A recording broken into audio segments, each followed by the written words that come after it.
Hello there. Today I'm going to talk about persistence and why it's so damn important when it comes to innovation. And to help me with that, I've got my daughter, Saga. And you can probably see a shadow down there, kind of in this corner.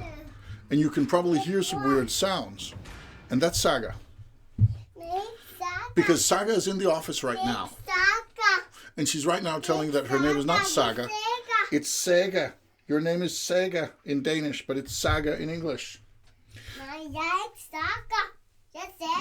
And what she's saying in Danish is, I'm not Saga, I'm Saga. Yes, Saga. Er du Saga? Ja.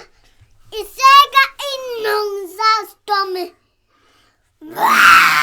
She's right now saying that people are stupid. I think this is me. It might even be some of you. So you might ask yourself, why am I doing this keynote about persistence when I have my raging tornado of a daughter in the office? Well, there are a couple of reasons why. Reason number one is that she decided she was going to be in the office. And I am out of time if I'm going to complete a keynote today. Since I'm right now doing a keynote per day, I could either choose to not do a keynote, which was a valid option, or I could choose to do a keynote in the circumstances that were available. Elegantly demonstrated by Saga. Saga, who's now again telling me it's not the English version, it's Saga, the Danish version. So I chose to do it. Now why?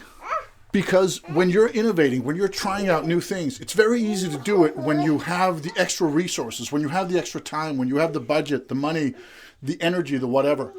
The hard thing, that's keeping going when things get a little bit tough.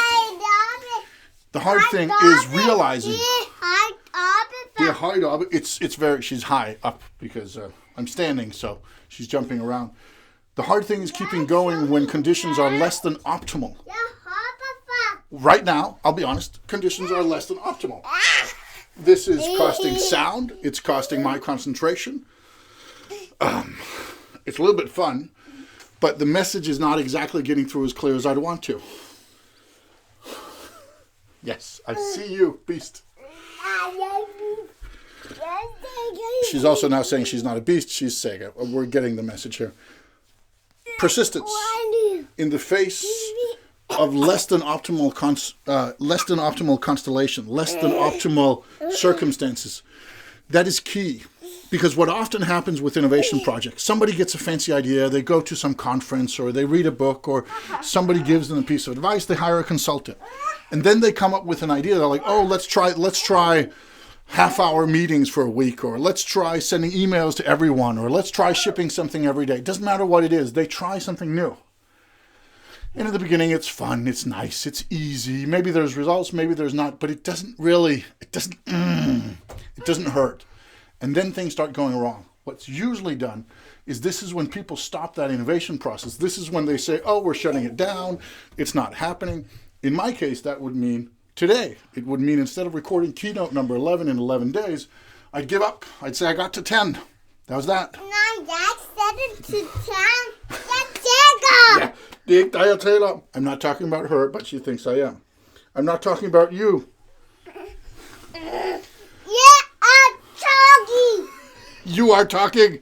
But if I wanted to keep the streak, if I wanted to keep the test of what happens when you do a keynote per day, I have to live with the circumstances. Halloween, even if the circumstances are a little bit tricky, to say the least. And if you've gotten this far in the video, I'm pretty impressed. Thank you for that. Saga, can you be quiet for just a moment? No? Okay, I can't be quiet for just a moment. No, I know.